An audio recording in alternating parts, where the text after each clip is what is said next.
మనందరికీ వందనాలు. కొద్ది నిమిషాలు పరిశుద్ధాత్మ దేవుడు మనతో మాట్లాడుచుండగా మనం విందాం. మొట్టమొదటిగా ఇప్పటిదాకా పాడిన పాటలు, చివరి పాట మరి ముఖ్యంగా, దాంట్లో మన స్థితి ఏంటి, మనం ఏంటి, మనం దేనికి సిద్ధపడాలి, చక్కగా ఆ వచనాలన్నిట్లో ఉన్నాయి. ఇలాంటి కోడికల్లో ఇంకా దేవుని యొక్క సిద్ధపాటుకి మనం సిద్ధపడాలి, ఆయన రాజ్యానికి సిద్ధపడాలి. మొట్టమొదటిగా మన పౌరస్థితి ఇక్కడ కాదని మనకు తెలియాలి. ఫిలిప్పీ పత్రిక 3వ అధ్యాయము 20వ వచనం చూద్దాం. మన పౌరస్థితి ఎక్కడున్నారు? మన యొక్క సిటిజన్ పరలోకం, క్రైస్తవుని యొక్క మరి పౌరస్థితి. ఈ భూలోకంలో ఈ శరీరంలో ఉన్నాం కాబట్టి మనము భారతీయులం, కానీ ఆత్మకోణంలో నుంచి చూస్తే మనము పరలోకపు వాసులం. అంతే. ఇక్కడ రెండు ఉన్నాయి మాట. ఈ దేహంలో ఈ శరీరంలో ఉన్నాము కాబట్టి మనము భారతీయులం, ఇక్కడ వచ్చాం. కానీ ఆత్మలో నుంచి చూస్తే, ఆ కోణంలో చూస్తే మనం ఎక్కడి వారు? పరలోకపు పౌరస్థితి మనది. అది మర్చిపోవాలి. ఇక్కడ ఒక మాట మీకు క్లియర్ చేయాలి. ఇక్కడ పరిశుద్ధ గ్రంథం మరణము గురించి 3 రకాలుగా వివరించి, చాలా విశాలమైన హృదయముతో మనం విందాం. మరణం అనేది అనేక నిర్వచనాలు చెబుతూ ఉంటారు. ఏమంటూ ఉంటారంటే, చనిపోక ముందే కొన్ని పరిస్థితుల్లో నేను చనిపోయాను రా అంటారు. అదొక మరణం. ఈ దేహంలో ప్రాణము మరి ఆత్మ రెండిటిని కలిసి అంతరంగ పురుషుడు అంటారు. ఏమంటారు? ప్రాణము ఆత్మ కలిసి అంతరంగ పురుషుడు. ఈ అంతరంగ పురుషుడు దేహం అనే గుడారంలో నివసిస్తూ ఉంటాడు. ఒక సమయం వస్తుంది, ఆ సమయంలో ఈ అంతరంగ పురుషుడు ఈ దేహం అనే గుడారాన్ని విడిచిపెట్టి బయటికి వస్తాడు. ఆ విడిచిపెట్టి బయటికి రావటమే మరణముగా అంటాం. అదే విధముగా ఈ మరణాలు అనేక రకాలు ఉంటాయి. చాలా మందికి అర్థం కాదు. క్రైస్తవేతరులు కూడా ఏంటి రెండో మరణం అంటారు. వారికి అర్థం కాదు. ఇదేందో వీళ్ళేందో చనిపోతే చనిపోతారంటారు, కానీ రెండో మరణం అంటారు ఏంది, మొదటి మరణం అంటారు ఏంటని వారికి అర్థం అవడానికి, మీరు కూడా పట్టుకోవటానికి ఒక సున్నా ఉంది. ఏముంది? సున్నా ఉంది. ఈ సున్నాను బాగా అర్థం చేసుకోండి. దాని సున్నా ముందు మైనస్ పెడితే లెక్కల్లోకి వెళ్ళిపోతాం. సున్నానే. ఈ మైనస్ని ఆ సున్నా పైన పెడితే కెమిస్ట్రీలోకి వెళ్ళిపోతాం. ఆ మైనస్ తీసేసి ఆ సున్నా లోపల 2 చుక్కలు పెట్టి ఒక మంచి గీతకు పెడితే ఒక మనిషి సింబల్ అయ్యింది. సున్నాకే ఇన్ని అర్థాలు ఉన్నాయి. మరణానికి కూడా చాలా అర్థాలు ఉన్నాయి. ఈ రాత్రికాల సమయమందు దేవుడు మనతో మాట్లాడుతున్న మొదటి మాట ఏంటంటే, ఈ దేహంలో ఉన్నంత వరకు నువ్వు ఆత్మ అడ్రస్ ఒకటి ఉంది, దేహానికి అడ్రస్ ఒకటి. ఇంకా మీకు బాగా అర్థం అవటానికి, మీరు సొంత గృహం ఇక్కడ ఉంది, ఉద్యోగ రీత్తో పనుల నిమిత్తం వేరే చోటుకి వెళ్తారు. అక్కడ మీరు నివాసం చేయటానికి అక్కడ ఒక రెంటెడ్ హౌస్ తీసుకుంటారు. ఇప్పుడు మీరు ఎక్కడ ఉంటున్నారు ప్రజెంట్ అంటే ఆ అడ్రస్ చెప్తారు. అసలైన అడ్రస్ ఏంటి మీదంటే మేము అక్కడ ఉంటున్నాం కానీ మాది పుట్టిన ఊరు, మా ఒక స్థలము, మా నెగిటివ్ ప్లేస్ అది కాదంట. అట్లానే మన ఆత్మ యొక్క మెయిన్ ప్లేస్ ఏంటి? పరలోక పౌరస్థితి. ఇది నీకు అర్థం కావాలి. Praise lord. ప్రజెంట్ మనం అద్దెంట్లో ఉంటున్నాం. అర్థమవుతుందా? ఒకరోజు ఖచ్చితంగా మన ఇంటికి మనము వెళ్ళాలి. దీనినే యాత్ర అన్నాం. ఈ భూలోకపు యాత్రలో మనం ఉంటాం.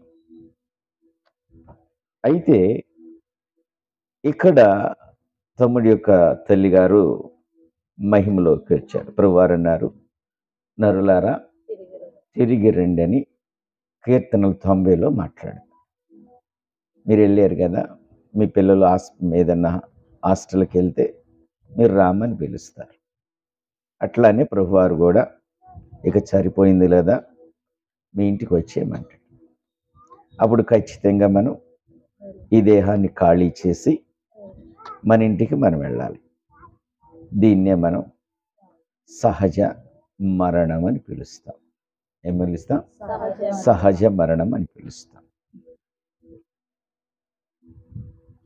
తర్వాత ఈ సహజ మరణం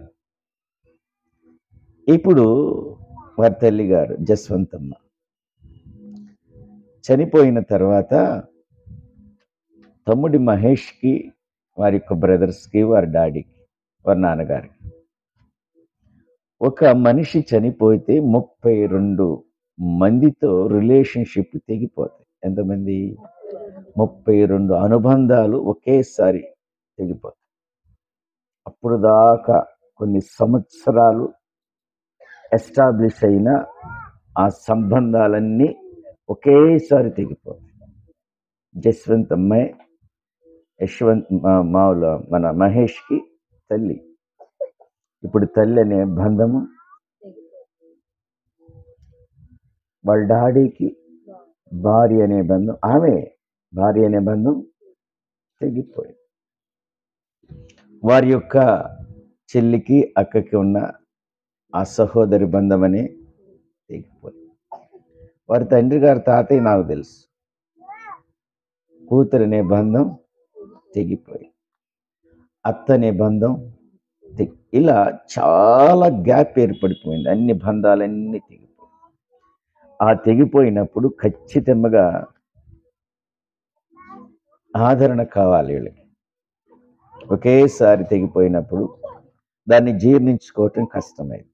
మళ్ళీ కృపగల దేవుడు ఏమన్నాడంటే, ఈ అనుబంధాలని, ఈ ఆప్యాత్యాలని, వారి మధ్య ఉన్న ఈ ప్రేమని, ఈ అనురాగాలని, ఈ మమకారాలను ఇవన్నీ నేనే సృజించా. మమకారం నేనే సృజించా. అనుబంధం, అనురాగం, ప్రేమ, ఆప్యాయతలు ఇవన్నీ ఎవరు సృజించారు? దేవుడు. అవి ఒక్కసారి బ్రేక్ అయిపోయాయి, పగిలిపోయాయి. అవి తట్టుకోలేడు మనిషి. మళ్ళా ప్రభువే ఏం చేశాడు? తిరిగి యెషయా గ్రంథంలో చెప్తాడు, తల్లిలాగా తండ్రిలాగా నేను మిమ్మలను ఆదరిస్తానని. అట్లానే ఆదరిస్తూ వస్తున్నాడు. Praise Lord. కాబట్టి దేవుని బిడ్డలారా, దేవుడు మనల్ని ప్రేమించాడు కాబట్టి, ఆయనే ఎన్ని సృజించాడు కాబట్టి ఆయనకి బాగా తెలుసు. ఆయనే సృష్టికర్త. ఈ మమకారం ఆయనే సృజించాడు. ఆ మమకారం విలువ ఆయనకి తెలుసు. ఆ పడిపోయిన, ఆ బ్రేక్ అయిన మమకారాన్ని మరలా ఆయనే మరలా కడతాడు. భయపడాల్సిన అవసరం లేదు. తర్వాత మాట. అయితే అసలైన విషయం ఈరోజు పరిశుద్ధాత్మ దేవుడు మనతో చెప్పేది ఏంటంటే, ఆయన ఖచ్చితంగా నరులారా తిరిగి రమ్మంటాడు. వెళ్ళవలసింది నిశ్చయించుకో. ఇందాక పాడాను, అంతిమ యాత్రలో నువ్వు సిద్ధపడ్డావా, నువ్వు సరి చేసుకున్నావని చెల్లి పాడి. ఆ పాడింది మన మనసుల్లోకి జీర్ణం అవ్వాలి. మనం లోనికి వెళ్ళాలి. అయితే ఆ యాత్రకి వెళ్ళే ముందు కొన్ని పనులు చేయాలి. అది మీకు చెప్తాను ఈరోజు. ప్రైజ్లా. మరణము పక్కన పెడితే నరకము ఎవరిని మృంగుదామా అని నోరు తెరుచుకుని ఉన్నది. ఇప్పటికి ఎంతో మందిని మింగేస్తుంది. ఎప్పుడైతే ఇందాక నేను చెప్పినట్లు ప్రాణము ఆత్మ రెండు కలిసి అంతరంగ పురుషుడు ఈ దేహం అనే శరీరం నుంచి బయటికి రాగానే ఇవి కాసుకుని ఉంటాయి. ఏంటి? మరణం అనేది అంటే ఆ నరకం అనేది కాసుకుంటుంది. అపరిమితమైన నోరు తెరిచి ఎవరిని మృంగుదామని కాచుకుని ఉంటారు. అర్థమవుతుందా? దాన్ని కటికి చీకటి అంటాం.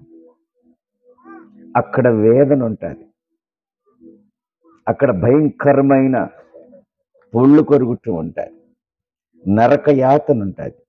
దాంట్లోకి రావటానికి ఎప్పుడైతే శరీరంలో నుంచి దేహంలో నుంచి అంతరంగ పురుషుడు రాగానే ఆ అంతరంగ పురుషుణ్ణి మింగటానికి ఈ నరకం అపరిమితమైన నోరు తెరుస్తుంది. చీకటిగా ఉంటుంది, వేదన కలిగి ఉంటుంది. దాంట్లోకి చాలా మందిని లాగేస్తుంది. ఇంకా దానికి సరిపోట్ల ఇంకెవరినైనా మృంగుతా. అలాంటి పరిస్థితుల్లో నుంచి ఎప్పుడైతే అంతరంగ పురుషుడు దేహం నుంచి బయటికి రాగానే ఆ నరకపు నోటిలో పడకుండా వీటన్నిటిని దాటుకుంటూ వాటన్నిటి నుంచి తప్పిస్తూ ప్రభువారు నిత్యమైన వెలుగులోకి పంపిస్తాడు. చప్పట్లు కొట్టి దేవుని. ఇది ఇక్కడ మనం ఎస్టాబ్లిష్ చేసుకోవాలి. మరణం ఎలా ఉంది? నరకము అపరిమితమైన నోరు తెరిచింది, అది కాచుకుని ఉంటుంది. ఎప్పుడైతే శరీరం నుంచి అంతరంగ పురుషుడు బయటికి వస్తాడో, అంతరంగ పురుషుడు అంటే ప్రాణము ఆత్మను కలిపి అంతరంగ పురుషుడు అంటాడు. రాగానే అది ఉగ్రముగా కబళించాలని చూసింది. ఆ చీకటిలోకి వెళ్ళిపోవటానికి, ఆ పళ్ళు కరగటంలోనికి, ఆ భయంకర వేదనలోకి లాగేసుకోవడానికి ఉంటాడు. అప్పుడు అంతరంగ పురుషుణ్ణి ఎవరు రక్షిస్తారు? రక్షించబడాలంటే ఏం చేయాలి? ఆ వాక్యం చెప్పి ముగిస్తారు. రండి, అదంతా పరిశుద్ధాత్మ దేవుడు రోమిలకు రాసిన పత్రిక 6వ అధ్యాయంలో చక్కగా రాయించారు. చూద్దాం 2వ వచనం నుంచి. అట్లనరాదు, పాపం విషయమై చనిపోయిన మనము ఇక మీదట ఎలా? అక్కడ ఆగుదాం. అక్కడ ఒక ప్రశ్నార్థకమైన క్వశ్చన్ ఇచ్చాడు. మొట్టమొదటిసారిగా ఆ నరకపు ఎవరిని మునుగుదామని కూర్చుంది కదా, దాని నుంచి తప్పించబడాలంటే మొదట పాపం విషయమై నువ్వు మరణించాలి. అది బాగా మనసు పరులో పెట్టుకోండి. ఏ విషయంలో? పాప విషయంలో మరణించాలి. ఒక మాట మీకు చెబుతాను. ఒక త్రాగుబోతున్నాడు, బాగా డ్రింకర్. ఆయన బాగా ఎడిక్ట్ అయిపోయాడు. వాడికి ఆ సీసా కనిపెడితే ఉండలేడు, పరిగెడతాడు, దేన్నైనా కూడా తెగించేస్తాడు. అలాంటి వాడు చనిపోయాడు. చనిపోయిన తర్వాత అది చుట్టూరు ఒక 1000 బాటిల్స్ పెట్టామనుకో, మందు బాటిల్స్, లేసి తాగుతాడా? ఎందుకు తాగడు? వాడు చనిపోయాడు. ఇక వాడిని ఆ మందు బాటిల్ వాడిని ప్రభావితం చేయదు. ఆ మందు బాటిల్ వాడిని ప్రభావితం చేయదు, ఏం చేయదు. అట్లానే పాప విషయమైన మనం చనిపోతే ఏ పాపము నిన్ను ప్రభావితం చెయ్యదు. ఆమేన్. ముందు ఏం చేయాలి? పాపం విషయమై మరణిస్తే ఎవరిని మృంగుదామని కాచుకుని కూర్చుంది చూడు, దానికి బ్రేక్ వేసినట్లే. ప్రైజ్లా. ఇప్పుడు మొదటి మరణం సహజ మరణం. సహజ మరణం అంటే ఏంటి? మన శరీరంలో నుంచి మన ఆత్మ ప్రాణం కలిపి అంతరంగ పురుషుడు అంటాం. ఇది బయటికి రావటమే సహజ మరణం. ఇది అందరికీ జరుగుతుంది. వచ్చినంపటే అపరిమితమైన నోరు తెరుచుకుని కాచుకుని రాగానే మృంగేద్దామని. అక్కడి నుంచి తప్పించబడాలంటే నువ్వు పాపం విషయమై చనిపోవాలి. పాప విషయమై చనిపోయిన వాళ్ళకి ఇంకేమైనా ఉంటుందా? చనిపోయాడు, వాడికి చెమట పడుతుందని ఫ్యాన్ పెడతా, వాడికి ఏం తెలిసిందా? చనిపోయాడు ఒక ఆయన, వీడికి మంచి నాన్ వెజ్ అంటే ఇష్టం అండి అని మొత్తం వండి మంచి వాసన వచ్చిందని చుట్టూరు పెడితే ఏమన్నా ప్రభావితం చూపించిందా? చూపించదుగా. లేదా వాడికి చాలా ఇష్టమైన వస్త్రాలు దుస్తులు తీసుకొచ్చి పెట్టి నువ్వు ఎప్పుడు అడుగుతావు కట్టుకో అంటే అడిగిన ప్రభావితం చూపిస్తా, వాడు చనిపోయాడు, ఇకేం చేయవు. అలానే మన పాపం విషయమై చనిపోతే అర్థమవుతుందా అన్నమాట. ఇక పాపము నిన్ను ప్రభావితం చేయదు. పట్టుకున్నారు నా మాట. ఇప్పుడు త్రాగేవాడు ఉన్నాడు, వాడు పాపం చేశాడు. తిరుగుబోతులు, త్రాగుబోతులు, చాలా పాపాలు. చనిపోతే ఏమైందంటే నువ్వు ఆ వీధికి వెళ్తున్నా కూడా అది నిన్ను ప్రభావితం చేయదు. నిన్ను 100 మంది చడిగి రారా రారా రారా అన్నా కూడా నువ్వు చనిపోయావుగా, అది నీ మీద అసలు ప్రభావితమే చేయదు. అసలైన దృశ్యాలు చూడాలి, దాంట్లో చచ్చిపోయావు. చుట్టూరు ఎన్ని కనబడుతున్నా కూడా అవి నిన్ను ప్రభావితమే చెయ్యవు. ఇప్పుడు పాపం విషయమై మరణించాలి. నీ అంతరంగ పురుషుడు నరకము నుంచి తప్పించబడాలంటే. అర్థమవుతుందా? కంటిన్యూ చేద్దాం. క్రీస్తు యేసులోనికి బాప్తీసం పొందిన మనమందరము ఆయన మరణములోనికి పొందితరని మీరు ఎరుగురా. కాబట్టి తండ్రి మహిమ వలన క్రీస్తు మృతుల నుండి ఎలాగో లేపబడినో అలాగేనే మనము నూతన జీవము పొందిన వారమై ఆమేన్.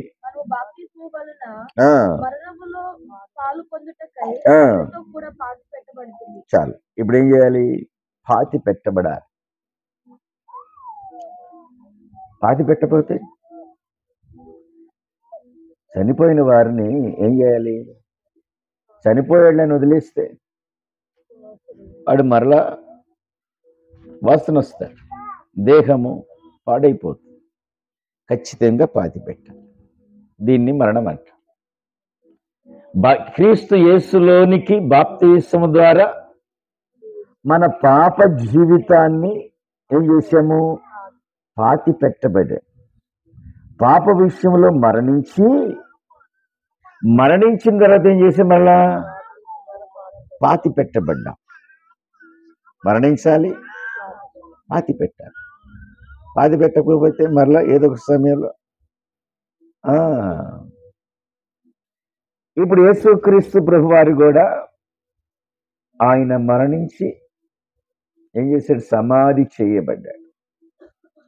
ఆయన మృతులలో నుండి మరలా లేపబడ్డాడు. ఇక్కడ 2 ఉన్నాయి, చాలా జాగ్రత్త పెట్టుకోండి. సహజ మరణము, రెండవ మరణం. అర్థమవుతుందా? పాప విషయమై మరణం. మరలా చెప్తాను, సహజ మరణం, రెండో మరణం, మధ్యలోది పాప విషయమై మరణం.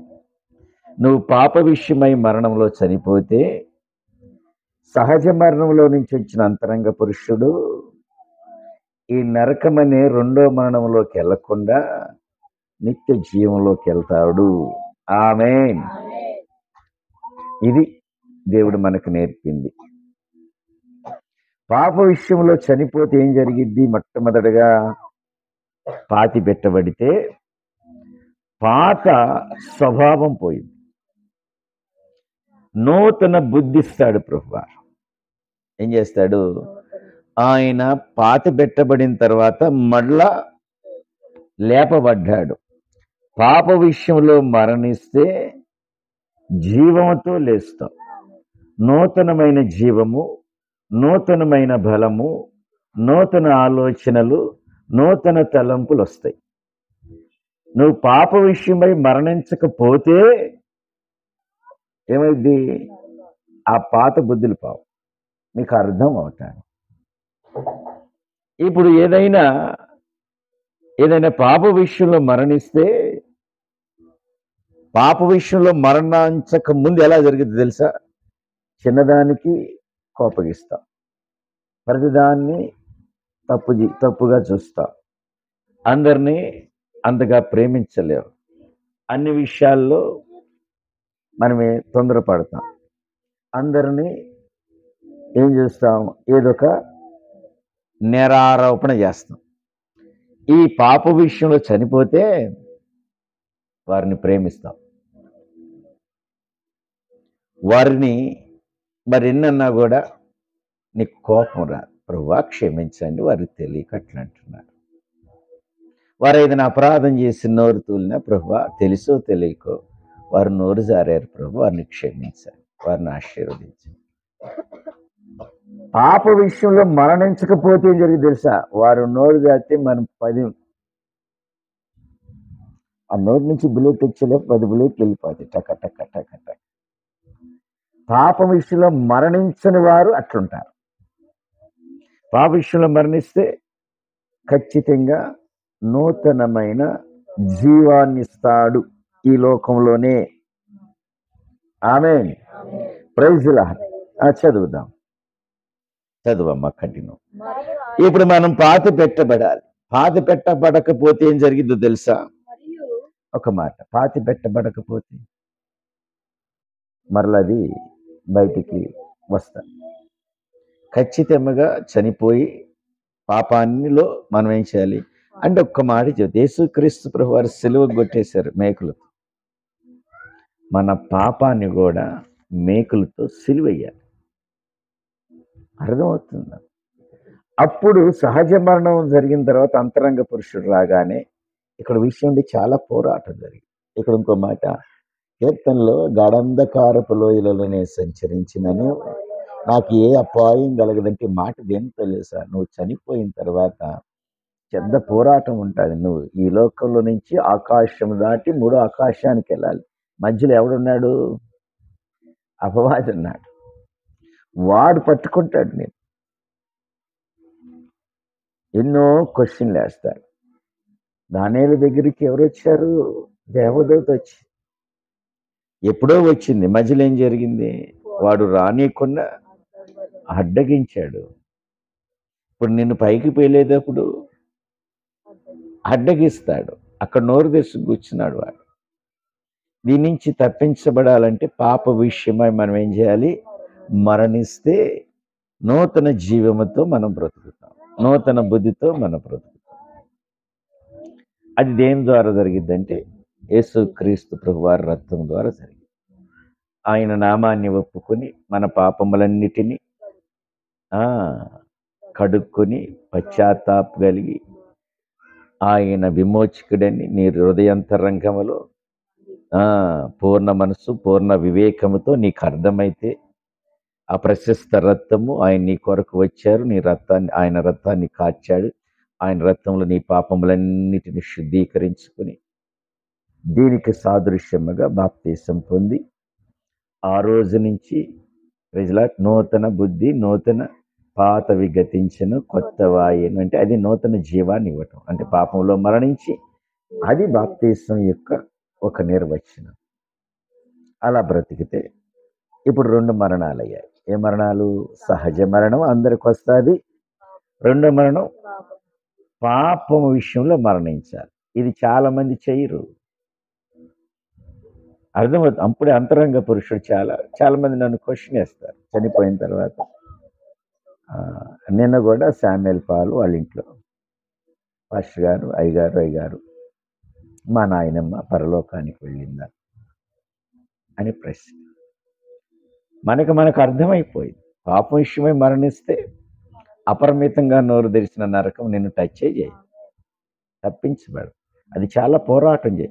ఈ పోరాటం చీకటిలో లాక్కెళ్లకుండా, నరకంలోకి లాక్కెళ్లకుండా, వేదంలోకి లాక్కెళ్లకుండా, కటికమైన చీకటిలో నిన్ను నెట్టివేయకుండా యేసుక్రీస్తు ప్రభువారే నిన్ను అటన్నిటి నుంచి తప్పించి అపారమైన వెలుగులోకి తీసుకెళ్తాడు. ఆమేన్. నిత్య జీవంలోకి తీసుకెళ్తాడు. Praise the Lord. అక్కడ ఏడ్పు పళ్ళు కొడుట ఉండదు. ఆమేన్. అక్కడ దుఃఖం ఉండదు. ఆమేన్. అక్కడ ఉండదు కాబట్టి ఇప్పుడు నువ్వు ఎక్కడికి వెళ్ళావు? నిత్యత్వంలోకి, నిత్య జీవంలోకి వెళ్ళావు. చదువుదాం. మరియు మరణము యొక్క సాదృశ్యమందు ఐక్యం గలవారమై ఉన్న ఎడల పునరుద్ధానం యొక్క సాదృశ్యము ఆయనతో ఐక్యము. ఇప్పుడు ఒక మాట, పునరుద్ధానం అనే మాట అప్లికబుల్ కావాలంటే ఏం జరగాలి? పునరుద్ధానం అనే మాట మనం ఉపయోగించుకోవాలంటే చనిపోతేనే కదా మళ్ళీ పునరుద్ధానం అయ్యేది. చనిపోయిన తర్వాతే, చనిపోతేనే పునరుద్ధాన శక్తి మనకు పనిచేస్తుంది. అర్థమవుతుందా? యేసుక్రీస్తు ప్రభువారు చనిపోయి తిరిగి లేచాడు, పునరుద్ధానుడయ్యాడు.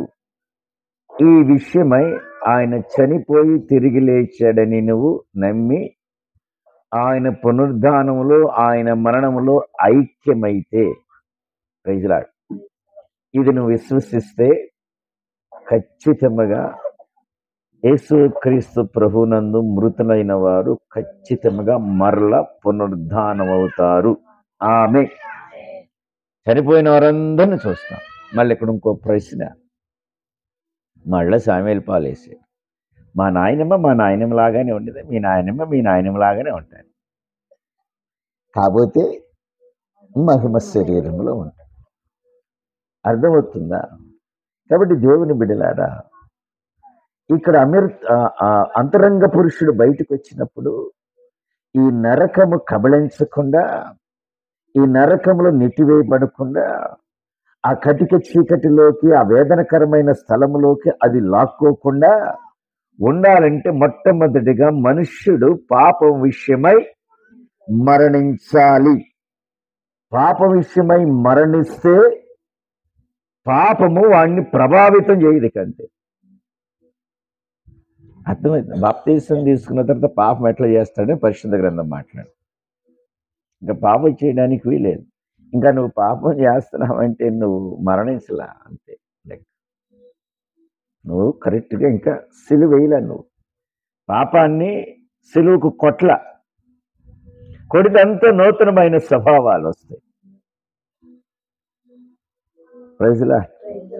కాబట్టి పునరుద్ధాన శక్తి మనల్ని జీవంలోనికి నడిపిస్తుంది. పునరుద్ధాన శక్తి. ప్రైజ్లా. కంటిన్యూ చేయమ్మా. ఏమనగా ఇక ఏమవుతుంది? ఇక పాపానికి దాసులం మనం. మన ప్రాచీన స్వభావమును చనిపోయిన వాడు పాపమునకు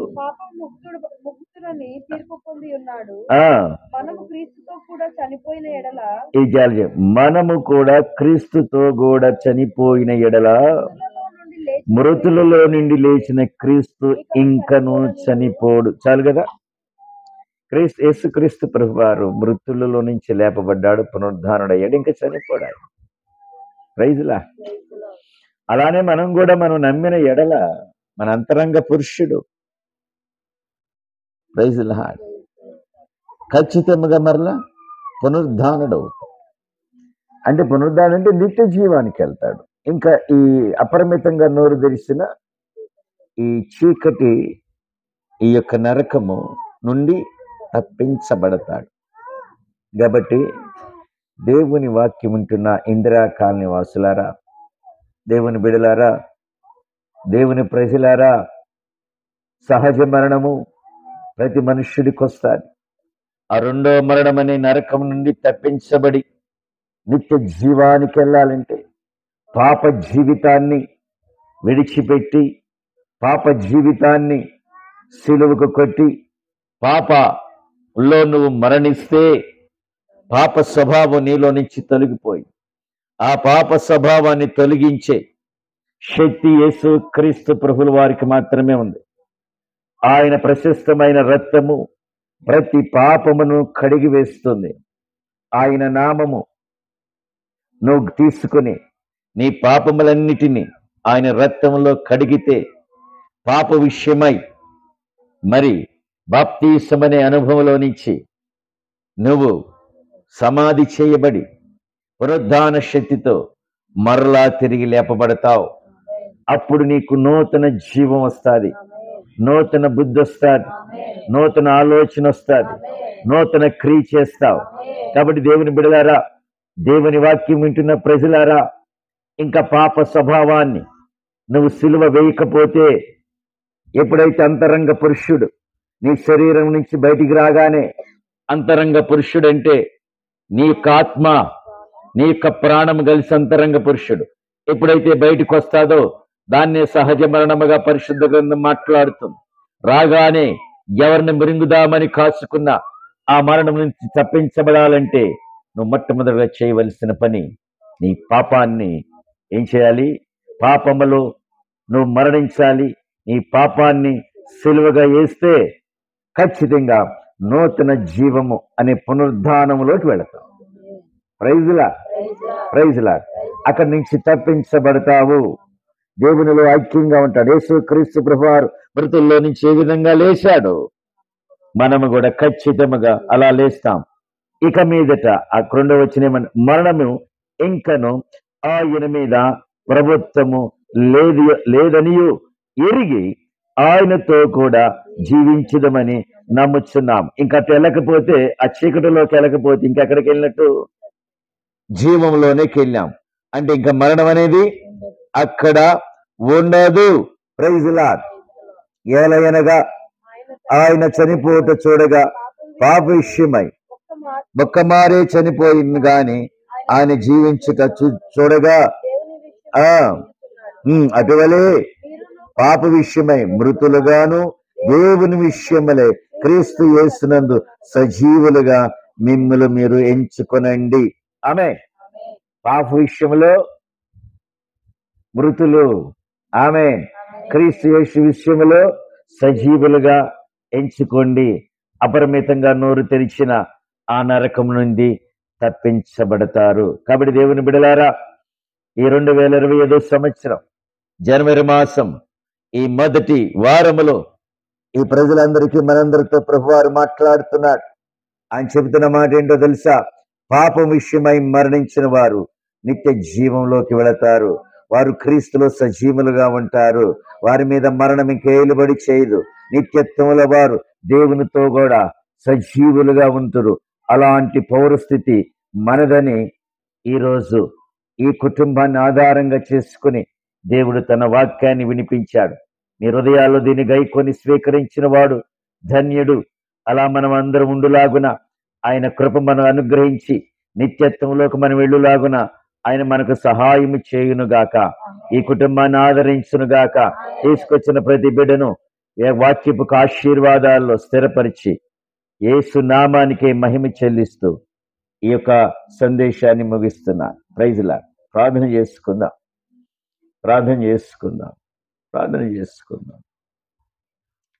వాక్యం విన్న దేవుని బిడ్డలారా, ఒక్క నిమిషం ఈ శబ్దం ద్వారా ఎంతమైతే వాక్యం